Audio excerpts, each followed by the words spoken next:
7 ગુજરાતનો અવાજ। નમસ્કાર દર્શક મિત્રો, i7 ન્યૂઝ ગુજરાતીની સાથે હું છું આપની સાથે પાયલ બામભણિયા।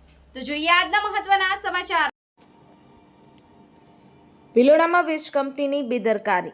બિલ ભર્યા બાદ પણ વીજ કનેક્શન કપાતા ગ્રાહકોના યુજીવીસીએલ કચેરીમાં ધરણા પ્રદર્શન। ભિલોડામાં ઉત્તર ગુજરાત વીજ કંપની યુજીવીસીએલની કચેરી સામે ગ્રાહકોએ વિરોધ પ્રદર્શન કર્યું હતું। વીજળીના બિલ સમયસર ભર્યા હોવા છતાં તેમના વીજ મીટર કાપી નાખવામાં આવતા ગ્રાહકોમાં ભારે રોષ જોવા મળ્યો હતો। આ અંગેની વિગત એવી છે કે ભિલોડાના અનેક ગ્રાહકોએ તેમના વીજળીના બિલ નિયત સમય મર્યાદામાં ચૂકવી દીધા હતા।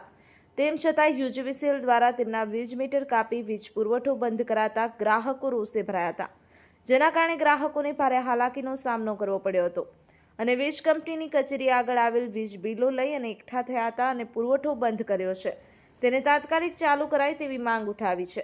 યુજીવીસીએલ કંપનીની મનમાની ભરી કાર્યવાહીના વિરોધમાં મોટી સંખ્યામાં ગ્રાહકો ભિલોડા સ્થિત વીજ કંપનીની કચેરી સામે એકઠા થયા હતા। તેમણે સૂત્રોચ્ચાર કરી અને તાત્કાલિક તેમનો વીજ પુરવઠો પૂર્વવૃત કરવાની માંગ કરી હતી। આ અંગે વીજ કંપનીના અધિકારીઓએ જવાબ આપવાનું ટાળ્યું હતું। બ્યુરો ચીફ કૌશિક સોની, i7 ન્યૂઝ ગુજરાતી, અરવલ્લી। હુસેન મુન્નાભાઈ છે, ભિલોડા ગામનો વતની છું અને અમારું લાઇટ બિલ ભરાઈ ગયું હોવા છતાં પણ અમારી ગામની અમુક વિસ્તારોની લાઇટ બંધ કરેલ છે। તેથી જીબીવાળાને વિનંતી છે કે લાઇટ સત્વરે ચાલુ કરવા વિનંતી।